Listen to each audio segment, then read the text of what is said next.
Today's Bible reading is taken from first book of Maccabees, chapter 6, verses 1 to 13, and today's Gospel according to Luke, chapter 20, verses 27 to 40. First book of Maccabees, chapter 6, verses 1 to 13. As King Antiochus IV was passing through Mesopotamia, he heard of a city in Persia named Elymais, which was famous for its riches in silver and gold.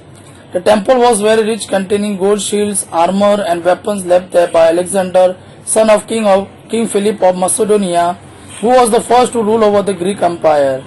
Antiochus came and tried to take the city and loot it, but he didn't succeed, because the citizens had learned what he was planning to do, and they drew up their troops to resist him. In great frustration, he withdrew to return to Babylonia. In Persia, a messenger reached him with the news that the armies he had sent into Judea had been defeated. Lysias and his strong army had been forced to flee from Jews, who were now reinforced by the additional weapons, supplies, and loot they had taken from the defeated armies. The Jews had pulled down the thing they called the awful horror that Antiochus had built on the altar in Jerusalem. They had also surrounded the temple with high walls, as it had been before, and had taken and fortified the towns of Bethsur, one of the king's own towns.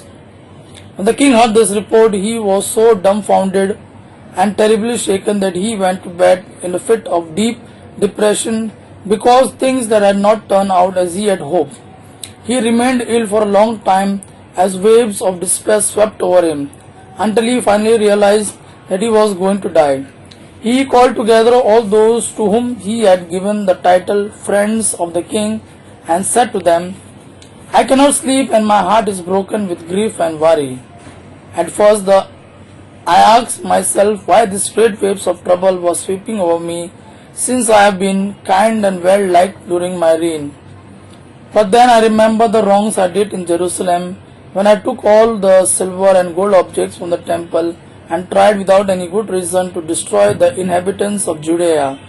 I know this is why all these terrible things have happened to me, and I am about to die in deep despair here in this foreign land." Today's Gospel according to Luke, chapter 20, verses 27 to 40.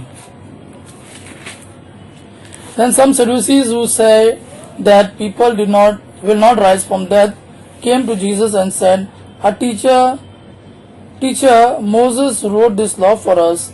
If a man dies and leaves a wife but no children, that man's brother must marry the widow so that they can have children who will be considered the dead man's children. Once there were 7 brothers. The eldest got married and died without having children.